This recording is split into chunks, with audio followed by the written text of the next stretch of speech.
बिस्मिल्लाहिर्रहमानिर्रहीम। अस्सलाम वालेकुम students, welcome to aspire online classes और मैं हूं आपका बायोलॉजी टीचर मोहम्मद राहिल साबर। आज हम शुरू करने जा रहे हैं अपना लेक्चर नंबर 27, जिसमें हमने चैप्टर 2 स्टार्ट किया हुआ है। Biological molecule, most important molecules हम डिस्कस कर रहे हैं। कार्बोहाइड्रेट हम डिस्कस कर चुके हैं, वाटर हम डिस्कस कर चुके हैं, लास्ट लेक्चर में हम लिपिड भी डिस्कस कर चुके हैं। आज बहुत ही इंपॉर्टेंट बायोलॉजिकल मॉलिक्यूल हम डिस्कस करने जा रहे हैं जो कि है प्रोटीन। आइए जी, अब उसके अंदर हम क्या क्या देखेंगे। हम देखेंगे प्रोटीन का इंट्रोडक्शन, उसके subunit, types of amino acids, role of proteins and formation of peptide bond, और लास्ट लेक्चर जो लिपिड हमने पढ़ा था उसके जो इंपॉर्टेंट एमसीक्यूज हैं वो भी साथ इसी लेक्चर में हम देखेंगे। तो आइए जी, हम स्टार्ट करने जा रहे हैं introduction of protein. So protein, most abundant organic compounds to be found in cells, यानी हमारे सेल के अंदर जो सबसे इंपॉर्टेंट ऑर्गेनिक कंपाउंड है वो क्या है जी? Protein. Comprise over 50% of the total dry weight. तो हमारे सेल के अंदर अगर हमारे सेल का, हमारी बॉडी का क्या कर दिया जाए जी, बॉडी के वेट को ड्राई किया जाए। सो अगर हमारे रोल 2 जी, अगर हमारी बॉडी का वेट लिया जाए, पहले क्या करें जी, बॉडी को ड्राई करें और ड्राई करके अब उसकी बॉडी का आप क्या लीजिए, वेट लीजिए। तो उस वेट का 50% क्या होगा? प्रोटीन होगा। हमारी बॉडी में प्रोटीन बहुत ज़्यादा है।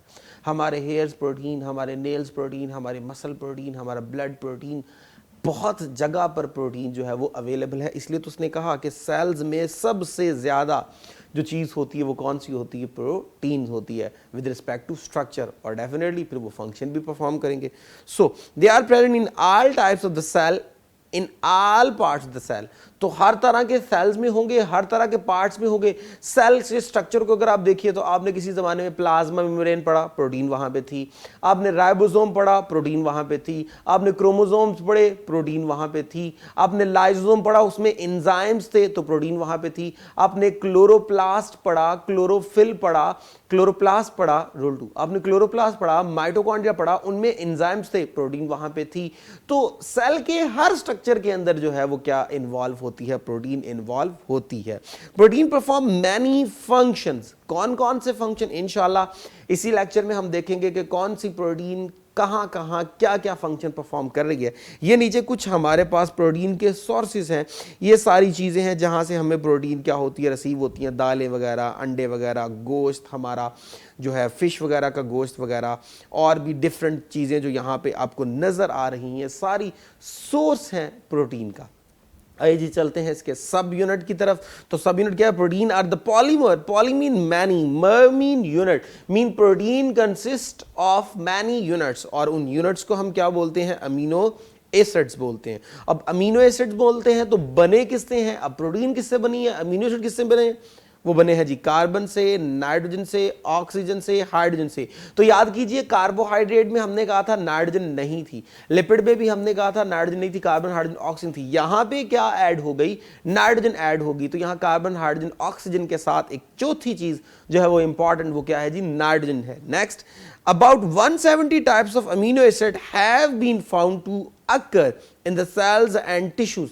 तो हमारे सेल्स के अंदर, हमारे टिश्यूज के अंदर अब तक 170 टाइप्स के क्या हो चुके हैं? डिस्कवर हो चुके हैं अमीनो एसिड। और ये तमाम जितने भी लिविंग ऑर्गेनिज्म हैं, जितनी भी प्रोटीन्स अब तक डिस्कस हो चुकी हैं, उन सब में से निकाले गए टाइप्स हैं। लेकिन अगर आप हमारी बॉडी की बात करें तो हमारी बॉडी में 25 टाइप्स के क्या होते हैं? अमीनो एसिड होते हैं। और उन 25 में से 20 ज्यादातर इन्वॉल्व होते हैं जो कि क्या करते हैं? डिफरेंट टाइप्स की हमारी बॉडी में क्या बना रहे होते हैं? प्रोटीन बना रहे होते हैं। आइए जी, एक अमीनो एसिड का स्ट्रक्चर देखते हैं। ये हमारे पास एक अमीनो एसिड है, ये कार्बन है जी। कार्बन की एक तरफ ये अमाइनो ग्रुप इसे बोलते हैं, अमाइनो ग्रुप, ठीक है जी। और ये हाइड्रोजन है, ये आपके पास कार्बोक्सिलिक ग्रुप हो गया, ठीक है जी। और ये आर, आर में भी एनीथिंग, कुछ भी हो सकता है। यहां पर जब कुछ भी हो सकता है, इसका मतलब ये हुआ कि ये चेंजेबल है, बाकी तीनों हमारे पास क्या है, फिक्स है। तो स्टूडेंट इस कार्बन के साथ ये जो सेंटर वाली है अमाइनो ग्रुप जुड़ा, फंक्शनल ग्रुप है, कार्बोक्सिलिक ग्रुप जुड़ा, फंक्शनल ग्रुप है। तो ऐसी कार्बन जो डायरेक्ट फंक्शनल ग्रुप के साथ अटैच हो उसे अल्फा कार्बन कहते हैं। तो अमीनो एसिड के अंदर ये जो कार्बन होती है वो कौन सी होती है, अल्फा कार्बन होती है। आइए जी जरा अमीनो एसिड की टाइप्स पे चलते हैं। So types depend upon R. मैंने अभी बताया ये जो पीछे वाला था, यहां पे ये आर जो था ये चेंजेबल था, ये वाला जब ये चेंजेबल है तो क्या होगा, अगर तो सपोज कीजिए इस आर में मैं लगा देता हूं हाइड्रोजन, यानी कि ये देखिए, तो इसे हम बोलेंगे ग्लाइसिन। और अगर मैं क्या करता हूं, यहां आर पे लगा देता हूं CH3 यानी मिथाइल ग्रुप, तो ये मेरे पास क्या बन जाएगा, ये जो मेरे पास नीचे आपको नजर आ रहा है मिथाइल ग्रुप लगाने पर, इसे हम बोलते हैं एलानिन। यानी जो हमारे पास अमीनो एसिड की टाइप्स है सारी की सारी डिपेंड कर रही हैं आर ग्रुप के ऊपर, बाकी सारे क्या होते हैं, चेंजेबल होते हैं। सो आइए जी पेप्टाइड बॉन्ड को डिस्कस करते हैं। Amino acids are linked together to form polypeptide, यानी फाइनली क्या बनेगी, प्रोटीन। तो स्टूडेंट अब अमीनो एसिड जब आपस में जुड़ रहे हैं, आपने कार्बोहाइड्रेट पढ़ा तो आपने कहा था जी कार्बोहाइड्रेट के अंदर मोनोसेकेराइड जब आपस में जुड़ते तो वहां पे बॉन्डिंग कौन सी थी, ग्लाइकोसिडिक बॉन्डिंग थी। फैटी एसिड और ग्लिसरॉल जुड़ते थे तो कौन सी लिंकेज थी, एस्टर लिंकेज थी।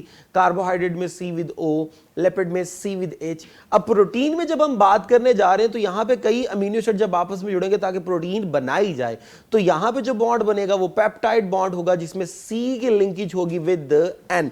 तो यहां पे हमारे पास क्या है, अमीनो एसिड के दरमियान जो बॉन्ड होगा वो पेप्टाइड बॉन्ड है, और लिंकेज कौन सी होगी, कार्बन विद नाइट्रोजन। अब ये बॉन्ड किस तरह बनता है, इसमें होगा ये कि एक अमीनो एसिड का अमाइनो ग्रुप और दूसरे अमीनो एसिड का कार्बोक्सिलिक ग्रुप इन्वॉल्व होता है, और एक वाटर का मॉलिक्यूल यहां पे क्या किया जाता है, रिलीज किया जाता है। आइए जी देखते हैं किस तरह होता है। सपोज कीजिए ये मेरे पास एक मैंने आपको दिखाया अमीनो एसिड, क्योंकि यहां पे मेरे पास क्या है, हाइड्रोजन, तो इसे मैं क्या बोलूंगा, ग्लाइसिन। अब स्टूडेंट इस स्ट्रक्चर को देख के परेशान हो जाते हैं, ये कैसे बना, क्योंकि मैंने तो बताया था ये कार्बन है, यहाँ पे एक है जी R, जिसे मैंने यहाँ पे H लगा दिया, यहाँ पे NH2, यहाँ पे COOH, यहाँ पे H, तो यहाँ पे ये कैसे बन गया। तो असल में स्टूडेंट इस कार्बन को मैंने ये लिखा, ये देखिए ये कार्बन साथ क्या है, कार्बोक्सिलिक। कार्बोक्सिलिक को लिखते हैं C double bond O single bond OH functional group के तौर पे। पीछे अमाइनो ग्रुप है, उसमें ये N है, ये उसकी 2 हाइड्रोजन है, ये हो गया अमाइनो। ऊपर R की जगह H लगा लीजिए, CH3 लगा लीजिए, नीचे वाला H, तो ये वाला आपके पास स्ट्रक्चर बन गया ये। तो होप सो आपको ये वाला स्ट्रक्चर बनाना आ गया होगा। तो आइए जी अब इसको मुकम्मल तौर पे देखते हैं ये सब कुछ किस तरह है। मैंने कहा ये जो पहला अमीनो एसिड आपको नज़र आ रहा है, ये अमीनो एसिड आपके पास है ग्लाइसिन, क्योंकि यहाँ पे हमारे पास क्या है जी, R पे मैंने क्या लगा दिया है, H लगा दिया है, ठीक है। अब ये मेरे पास जो दूसरा अमीनो एसिड है ये मेरे पास है जी CH3 है, तो इसे हम क्या बोलेंगे, एलानिन। अब क्या होगा, चेक कीजिए, एक तरफ से कार्बोक्सिलिक ग्रुप का OH और अमाइनो ग्रुप का H इन्वॉल्व हुआ, यहां पे हमारे पास सिंथेसिस हुई, 2 चूंकि मिल रहे हैं तो बनेगा डाइपेप्टाइड। अब ये जो डाइपेप्टाइड है इसका नाम है ग्लाइसाइल एलानिन, क्योंकि इसलिए ग्लाइसाइल एलानिन कहते हैं क्योंकि एक तरफ तो ग्लाइसिन इन्वॉल्व है और दूसरी तरफ क्या इन्वॉल्व है, एलानिन इन्वॉल्व है। तो स्टूडेंट इन दोनों के मिलाने से हमारे पास यहाँ पे एक पानी का मॉलिक्यूल भी रिलीज होगा, यानी डिहाइड्रेशन की ये मेरे पास क्या है, एग्जाम्पल। सो अब ये मेरे पास क्या बना है, ग्लाइसाइल एलानिन। अब पेप्टाइड बॉन्ड में अगर फर्दर हम देखें तो dipeptide has an amino group at one end and carboxylic group at another end, ठीक है जी।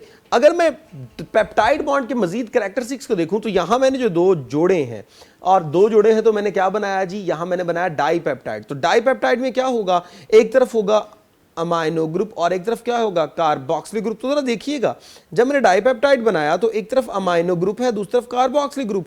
तो पेप्टाइड बॉन्ड में एक तरफ होता है कार्बोक्सिलिक ग्रुप, एक तरफ होता है अमाइनो ग्रुप। जब पेप्टाइड बॉन्ड बनना था तो इन्वॉल्व क्या हुआ था, अमाइनो ग्रुप और दूसरे का कार्बोक्सिलिक ग्रुप।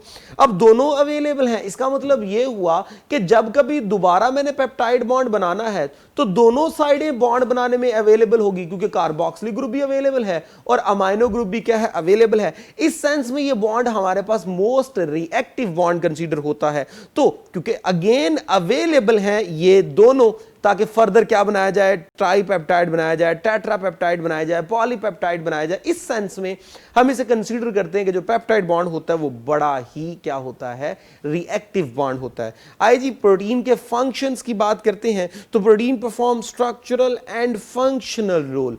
अब बॉडी में डिफरेंट स्ट्रक्चर भी बनाएगी और बॉडी के डिफरेंट फंक्शन भी परफॉर्म करेगी। तो आइए देखते हैं स्ट्रक्चरल रोल में क्या होगा और उन स्ट्रक्चर से फंक्शन जो बनेंगे वो क्या करेंगे। The first one is enzymes. Enzyme क्या कर रहे हैं, आपके सेल के अंदर जो मेटाबॉलिज्म है उसको कंट्रोल करते हैं। तो आपने पढ़ा था सेल के अंदर जितने भी फंक्शन हो रहे हैं, जितने भी केमिकल रिएक्शन है, वो सारे के सारे क्या हैं, वो कलेक्टिवली कॉल्ड एज मेटाबॉलिज्म। अब मेटाबॉलिज्म को करवा कौन रहा होता है, एंजाइम्स करवा रहे होते हैं हमेशा। हर रिएक्शन कैटलाइज्ड बाय एंजाइम। तो इस सेंस में एंजाइम जो है बड़े इंपॉर्टेंट है। और बाय नेचर क्या होते हैं, प्रोटीन। तो एक स्ट्रक्चर प्रोटीन का और उसका फंक्शन डिस्कस हो गया। Next hormones. तो आपकी बॉडी में इंसुलिन आपने बड़ी दफा पढ़ा होगा, ग्लूकागॉन आपने पढ़ा होगा, इस तरह थायराइड ग्लैंड से रिलीज होने वाले थायरॉक्सिन वगैरह पढ़े होंगे। ये ज्यादातर हार्मोन जो होते हैं ये प्रोटीन बाय नेचर होते हैं और ये करते क्या है, रेगुलेट द मेटाबॉलिक प्रोसेसेस। तो बॉडी के अंदर जो प्रोसेसेस होते हैं उनको रेगुलेट करना इनका काम होता है। तो ये भी बाय नेचर क्या हुए, प्रोटीन। Next haemoglobin. आपके ब्लड के अंदर जो रेड कलर की प्रोटीन होती है, काम क्या है इसका, ऑक्सीजन को, कार्बन डाई को, लिपिड को, मेटालिक आयंस को बॉडी के अंदर एक जगह से दूसरी जगह क्या करना, ट्रांसपोर्ट करना। एंटीबॉडीज। अब एंटीबॉडीज क्या होती हैं, आपकी बॉडी में इम्यूनिटी पैदा करती हैं, यानी कि पैथोजिन जो होते हैं, जो आपकी बॉडी को नुकसान पहुंचाने वाले जो जर्म्स वगैरह होते हैं, उनको खा जाना, उनको मार देना, ताकि आपकी बॉडी में इम्यूनिटी पैदा की जाए और बीमारियों से बचाया जाए। कौन करता है, एंटीबॉडीज। बाय नेचर क्या है, प्रोटीन्स हैं। फिब्रिनोजिन। अब फिब्रिनोजिन क्या है हमारे पास, कट लग गया, आपकी स्किन के ऊपर ब्लड निकलना शुरू हो गया, अब उसको फौरन क्लॉट करना ताकि ब्लड मजीद जो है वो रुकने से बच जाए और ज्यादा आपकी बॉडी से ब्लड का लॉस ना हो। तो ये जो फिब्रिनोजिन प्रोटीन है ये ब्लड क्लॉटिंग करती है when ever you face any kind of injury. Muscles by nature क्या होते हैं, प्रोटीन्स होते हैं और स्टूडेंट ये भी बॉडी में मूवमेंट में इन्वॉल्व हैं और बाय नेचर ये भी क्या होते हैं, प्रोटीन्स होते हैं। तो ये जो स्ट्रक्चर थे ये सारे के सारे बाय नेचर क्या थे, प्रोटीन्स। और इन सब के आपने क्या पढ़ लिए, फंक्शंस भी पढ़ लिए। अब हम चलते हैं जी मल्टीपल चॉइस क्वेश्चंस की तरफ जो कि लिपिड से रिलेटेड है। Number 1, the lipid are the compounds related to pyruvic acid, beta abscisic acid, charlie fatty acid, delta sulphuric acid. तो आपको याद होगा फैटी एसिड के कंपाउंड्स को हम क्या बोलते थे, लिपिड बोलते थे। सेकंड जी, लिपिड्स आर सॉल्युबल इन। तो लिपिड सॉल्युबल हैं वाटर में, नहीं जी लिपिड वाटर में डिसॉल्व नहीं होती। ऑयलिक एसिड ये तो खुद लिपिड बाय नेचर है। अल्कोहल, सोडियम हाइड्रो ऑक्साइड, तो बिल्कुल जी अल्कोहल में ऑर्गेनिक कंपाउंड में इजीली लिपिड डिसॉल्व हो जाती है, इनऑर्गेनिक पानी वगैरह में डिसॉल्व नहीं होती। Third, acyl glycerol can be defined as ester of fatty acid and, तो दूसरा क्या था, अल्फा अल्कोहल। जी बिल्कुल अल्कोहल ही थी। तो अल्कोहल और फैटी एसिड के दरमियान जो कंपाउंड बनता है उसे हम क्या बोलते हैं, एस्टर। उसी को हम क्या बोलते थे, असाइल ग्लिसरॉल। नेक्स्ट एमसीक्यूज की तरफ चलते हैं। Fourth, which one of the following is not lipid. तो कौन सी जो लिपिड नहीं है, कोलेस्ट्रॉल लिपिड है जी, वैक्स लिपिड है जी, ट्राइपीन्स लिपिड है जी, केराटिन ये प्रोटीन है जी जो आपके हेयर्स में होती है। नेक्स्ट फिफ्थ की तरफ चलते हैं। Fats containing saturated fatty acids are alpha liquid, beta semi liquid, Charlie semi solid, delta delta solid. तो स्टूडेंट जो हमारे पास सैचुरेटेड फैटी एसिड थे वो रूम टेम्परेचर पे सॉलिड होते हैं, तो डेल्टा ऑप्शन हुई जी। Next 6, nitrogenous bases such as choline, ethanolamine, serine are the important component of alpha sphingolipid, beta phospholipid, delta glyceride, delta charlie glyceride, delta waxes. तो phospholipid था जी, बताया था फॉस्फोलिपिड के अंदर जो थे ये नाइट्रोजनस बेसिस यूज होते थे। नेक्स्ट है जी 7th MCQs, phosphatidic acid is composed of glycerol, 2 fatty acid और साथ क्या है जी, नाइट्रिक एसिड, नहीं बिल्कुल नहीं, बीटा फॉस्फोरिक एसिड जी बिल्कुल फॉस्फोरिक एसिड ही था जो कि थर्ड जो था वो फैटी एसिड की जगह इन्वॉल्व होता है। Eighth, the most abundant organic compound found in the cells is carbohydrate, beta lipid, Charlie protein, delta nucleotide. तो इसी लेक्चर में पढ़ा जी प्रोटीन था सबसे ज़्यादा। आइए जी चलते हैं जी एमसीक्यूज नंबर 9 की तरफ। Phosphatidyl choline one of the common, alpha है जी असाइल ग्लिसरॉल, बीटा है जी टर्पिनॉइड, चार्ली है जी फास्फोलिपिड, डेल्टा है जी वैक्सिस। तो स्टूडेंट बताया था आपको फास्फोटाइडिल कोलिन फास्फोलिपिड बाय नेचर होती है। 10th, which one of the following is unsaturated fatty acid. तो बताया था कार्बन का कार्बन से सिंगल बॉन्ड होगा तो आपके पास वो सैचुरेटेड, कार्बन का कार्बन से डबल बॉन्ड होगा तो अनसैचुरेटेड। तो एसिडिक एसिड ये तो सैचुरेटेड होता है, बीटा है जी ब्यूटारिक एसिड ये भी सैचुरेटेड है, चार्ली है जी पाल्मिटिक एसिड ये भी सैचुरेटेड है, ऑलिक एसिड तो यही होता है जी आपके पास unsaturated. Next, peptide bond is, अब पेप्टाइड बॉन्ड में क्या होगा, कार्बन हाइड्रोजन ये तो एस्टर लिंकेज थी, कार्बन ऑक्सीजन ये ग्लाइकोसिडिक लिंकेज थी, कार्बन विद नाइट्रोजन तो बिल्कुल जी कार्बन नाइट्रोजन को ही पेप्टाइड लिंकेज बोलते थे हम। नेक्स्ट है जी 12th MCQs, types of amino acid depend upon. अब अमीनो एसिड की टाइप किस पे डिपेंड करती है जी, अमाइनो ग्रुप पे बिल्कुल नहीं, कार्बोक्सिलिक ग्रुप बिल्कुल नहीं, आर जी बिल्कुल आर पे ही डिपेंड कर रही थी। ठीक है, तो अब तक हो गए एमसीक्यूज। आई जी चलते हैं शॉर्ट क्वेश्चंस की तरफ जो प्रोटीन से और लिपिड से ही हैं। तो पहला शॉर्ट है जी, why lipid contain double amount of energy. तो हमने पढ़ा था लिपिड के अंदर कार्बन होती है, हाइड्रोजन होती है, ऑक्सीजन होती है, डबल एनर्जी देता है सेम कार्बोहाइड्रेट की निस्बत। रीजन क्या है, high proportion of carbon hydrogen bond and low proportion of oxygen, इसलिए एनर्जी क्या करता है बहुत ज़्यादा आता है। मैंने आपको बताया था एक मोल अगर आप ले लीजिए लिपिड तो 9.3 किलो कैलोरी, और एक मोल कार्बोहाइड्रेट ले लीजिए तो आपके पास 4.2 4.3, तो डबल से भी ज़्यादा जो है वो लिपिड क्या कर रहा होता है, एनर्जी दे रहा होता है। नेक्स्ट आते हैं क्वेश्चन 2 की तरफ। Define the formation of triethyl glycerol. अब ट्राइएथाइल ग्लिसरॉल की फॉर्मेशन, ये स्लाइड आपको याद होगी, ये ग्लिसरॉल है, 3 फैटी एसिड हैं, 3 वाटर के मॉलिक्यूल रिलीज होते थे और ये हमारे पास बनता था ट्राइएथाइल ग्लिसरॉल या ट्राइग्लिसराइड। नेक्स्ट हम बात करते हैं जी सेकंड क्वेश्चन की तरफ, difference between saturated and unsaturated fatty acid. तो ये स्लाइड थी हमारे पास, कार्बन का कार्बन से सिंगल बॉन्ड हो तो आपके पास सैचुरेटेड, कार्बन का कार्बन से डबल बॉन्ड हो तो अनसैचुरेटेड। रूम टेम्परेचर पर ये सॉलिड होते हैं, ये रूम टेम्परेचर पर लिक्विड होते हैं, इन्हें फैट्स कहते हैं, उन्हें ऑयल कहते हैं। ये आपके पास स्ट्रेट चेन थे, ये आपके पास ब्रांच या रिंग फॉर्म में थे, ये एनिमल से ऑब्टेन होते हैं और ये आपके पास प्लांट वगैरह से ऑब्टेन होते हैं। नीचे इनकी क्या है जी एग्जाम्पल। नेक्स्ट चलते हैं क्वेश्चन 4 की तरफ। Define amino acid with its general formula. तो आपने प्रोटीन का सब यूनिट पढ़ा था, वो अमीनो एसिड है और बना किससे, कार्बन से, नाइट्रोजन से, ऑक्सीजन से, हाइड्रोजन से। और अब तक कितने डिस्कवर हो चुके हैं, 170। आपकी बॉडी में कितने, 25। प्रोटीन बनाने में कितने इन्वॉल्व होते हैं, 20। आइए नेक्स्ट शॉर्ट क्वेश्चन की तरफ चलते हैं। Define peptide bond. अब पेप्टाइड बॉन्ड क्या होता है, ये स्लाइड अगर आपको याद हो आज के लेक्चर में ही हमने पढ़ी थी कि पेप्टाइड बॉन्ड क्या होता है। अमीनो एसिड के दरमियान जो लिंकेज होती है वो लिंकेज हमारे पास क्या होती है, पेप्टाइड बॉन्ड, जिसमें कार्बन की लिंकेज है विद नाइट्रोजन और इसमें एक अमीनो एसिड का कार्बोक्सिलिक ग्रुप और दूसरे का अमाइनो ग्रुप क्या होते हैं, इन्वॉल्व होते हैं और ये नीचे बॉन्डिंग भी शो हुई है। नेक्स्ट शॉर्ट क्वेश्चन की तरफ चलते हैं। Formation of glycyl alanine. अब ग्लाइसाइल एलानीन हमारे पास, ये स्टूडेंट इसी स्लाइड में ये एंड पे हमने जोड़ा था, ये पहले वाला ग्लाइसिन है, दूसरे वाला एलानीन है और दोनों के मिलने से क्या बनता है, ग्लाइसाइल एलानीन। सो नेक्स्ट हमारे पास शॉर्ट क्वेश्चन है, difference between glycine and alanine. तो आज के लेक्चर में आपने पढ़ा था कि types of amino acid depending upon R, अगर आर में एच आ जाता है तो वो आपके पास ग्लाइसिन और अगर मिथाइल ग्रुप आ जाता है तो वो आपके पास क्या बन जाएगा, वो बन जाएगा एलानीन।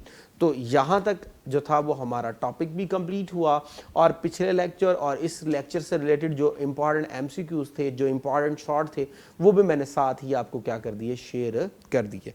सो अब के लिए इतना ही। Thank you very much. अल्लाह हाफिज़। चलो दियो।